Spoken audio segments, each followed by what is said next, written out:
Welcome back, everybody. I know I promised another video, in which I'm doing another video tonight, and I've done a lot of off-camera work tonight. I kind of got to the zone and just kept going, and I finally stopped. And I said, "Whoa, hold on! My viewers want to see what I'm doing." So let me bring the car down before I show you this piece and the pieces we're going to make tomorrow prior to being painted. So here is the hutch, operating doors. I've got the brake wheel, the ladder's out up. I still have one more detail add in right up here. I got up here. Now, I did cheat a little bit, and I have to admit. I had some spare ladders that was on another car that I wasn't using, and I used them right here. And then I just made the top piece coming over right here. I am going to do the little safety device that goes in right here, like most people did. In fact, I did notice it on one of the pictures. One of the other hutches, the Great Northern, they actually had that plate over it right there. So I'm going to put that there. Same thing over here, and I used the brake wheels from that other model and the ladder again. Made this. Anybody notice the door? I'm very happy I put that door there. That makes it just stand out so much better. I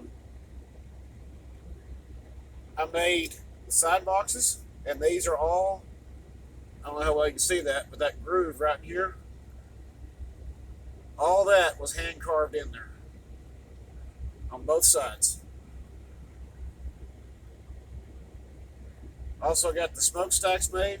This one back here and the one up here. Now, in all the pictures I see of the hutch, there is a second smokestack.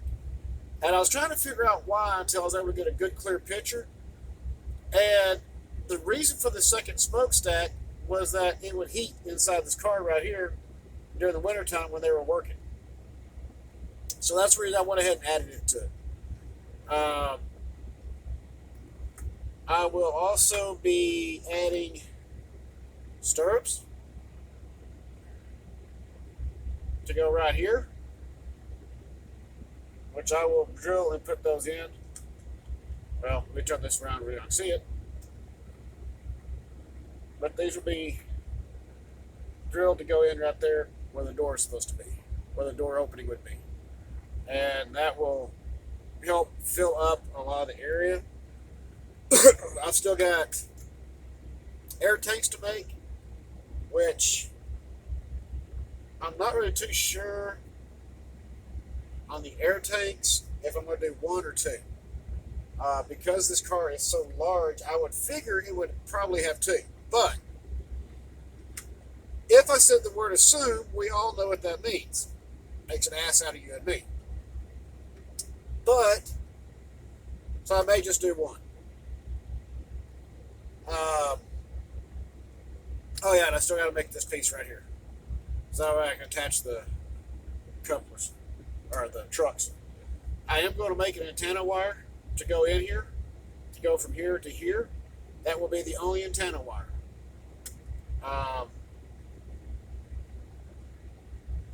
Trying to think, and the side grab rails here, the side irons on each end, which I'll make those tomorrow. And then after it dries a little bit, we're going to paint.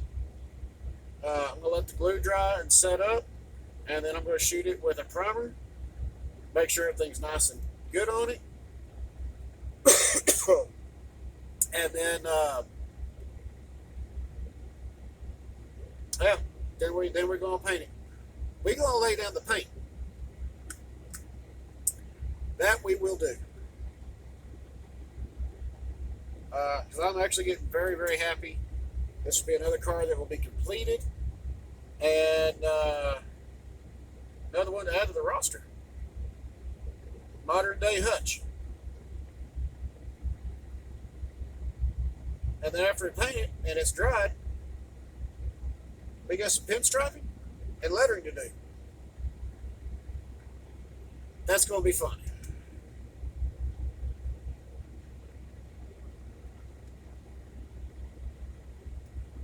make this work.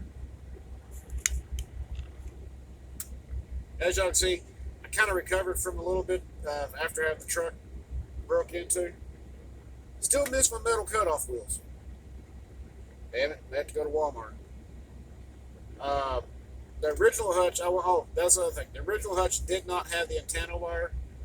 But like I said in one of my previous videos, I kind of let the model talk to me. Let me know where it wants to go. Because the fact you're taking two models, kit bashing them, giving it new life, and you're basically, okay, so we're building a modern day hutch, and so, you look at the one that they made, and you pretty much just let the model talk to you. Let it know, let it tell you where it wants to go. I know some people go, oh no, that's your imagination. Yes, it is your imagination, but at the same time, when you're building something like this, you have to let your imagination work with it and keep with the same style of the prototype, but you're putting that modern twist on it. So it's kind of weird to say. It's almost like you're letting the model talk to you. The model's saying, okay, we're doing a modern twist. We want to keep this style. We need to add this. We need to add that. Add bigger boxes here, or a bigger air tank, or the brake wheels back here. Like I said, you just let it talk to you, and just let it flow. That's all it is. You're just letting everything flow. You're letting your creativity flow.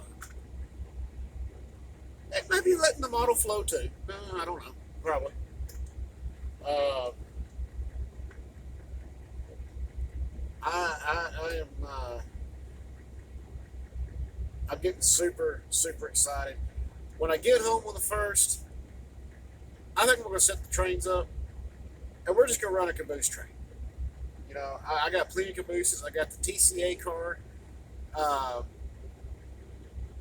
It was actually a York TCA car caboose that came in a parts lot that I saved. Did a little few paint details to it, but put a new roof on the cupola, and it looks better than what it came in than what way it was when somebody purchased it from that train show. So yeah, that's things I do. And this car will be lighted eventually at some point.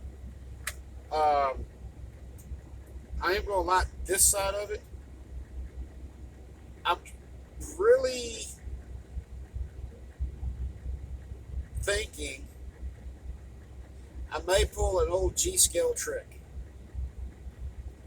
LED lights back here. Just one little strip up here or something like that. And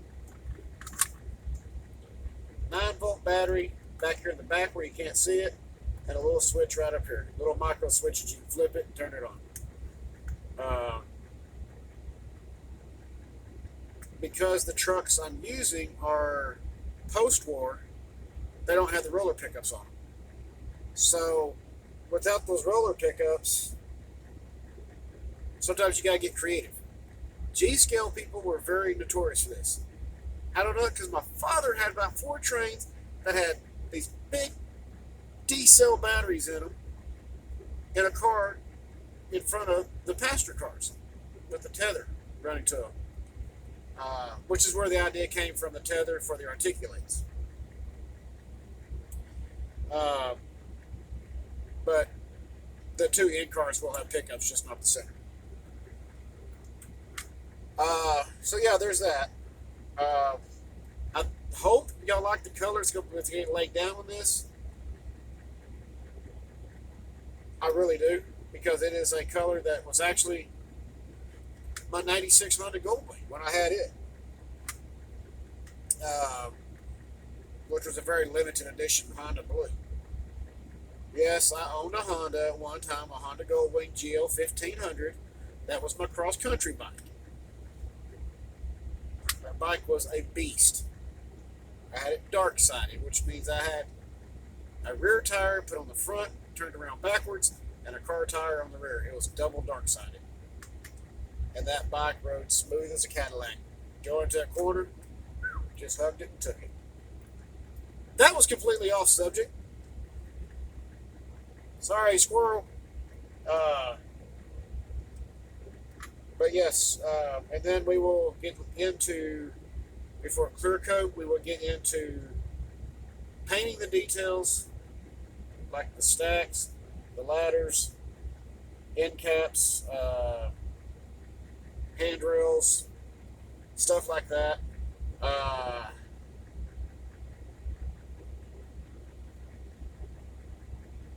Make it stand out, make it pop. Okay? So this is a modern day take on the hutch. It is really coming along. I'm really excited with how it's coming along. It's just super, super cool. I think if I was to do another one, would probably, may not be a hutch. One of my subscribers did say something about a caboose cattle car combo.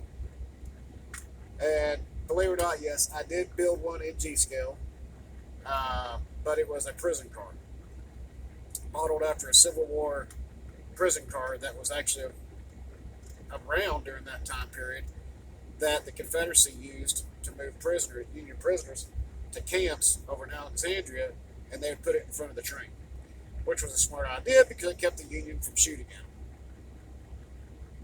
them. Which, when I get back over to my brother's place to pick up the scratch builds, it is in that collection of scratch builds. Yeah, I'm super, super stoked with this one. I'm really liking the way it's turning out. It's going to be a very unique piece. Even if you take it to a club layout and run it, it'll be one people will sit back and go, that is one big car. And as History in the Dark would say, big chunkus. Yeah, big chunkus, all right. They ain't going to be the biggest one. I guarantee there's going to be something around the corner eventually. I'm going to go, we got to build it. As always, I hope you enjoyed it. Please hit like and subscribe. It does help the channel grow. I do not ask for support in any way at all. I enjoy doing this for y'all. So please hit like and subscribe and drop some comments. Let me know what you think. As always, keep the shiny side up, rubber down. Please be safe this weekend. I will see you on the next video tomorrow when we get ready to paint. Y'all have a great night and a safe night. Good night.